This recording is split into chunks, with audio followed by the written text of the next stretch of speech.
I always get asked the question about bankruptcies. In fact, when I was out in California, I had a doctor come up to me and said, you know what, I don't understand it. I said, Doc, what don't you understand? Talk to me. He said, why my credit went down from a 720 to a 580. I said, fill me in, what's going on? He said, I had a dismissal, my bankruptcy was dismissed. How can this be? I said, Doc, the challenge is you misunderstood what dismissal means when we're referring to bankruptcy. Now, obviously, there's different chapters one can file, and there's different programs with each of those filings.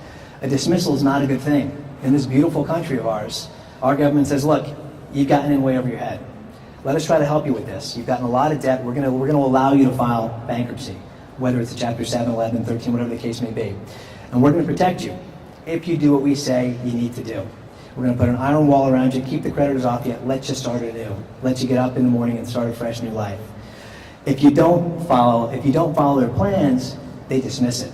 And when they dismiss it, that big iron gate comes up, and guess who comes running out? The creditors. They come knocking louder, more aggressively. It's like a germ that had too much antibiotics and gets stronger as it goes. That's what happens. So again, you never want to have a dismissal on your credit report. So I explained that to him, he understood it, and he realized why that was not so great. Bankruptcy discharge is just the opposite. Whatever terms you agreed to with that chapter filing, you did what they said you needed to do.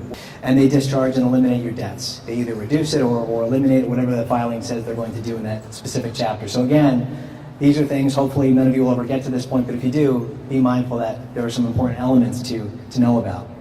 As far as how it drops your score, I always get asked that question, what does it do to me? A foreclosure, I just mentioned that because it's one of the bigger elements that can affect a credit report. That drops you about 100 to 200 points by having a foreclosure.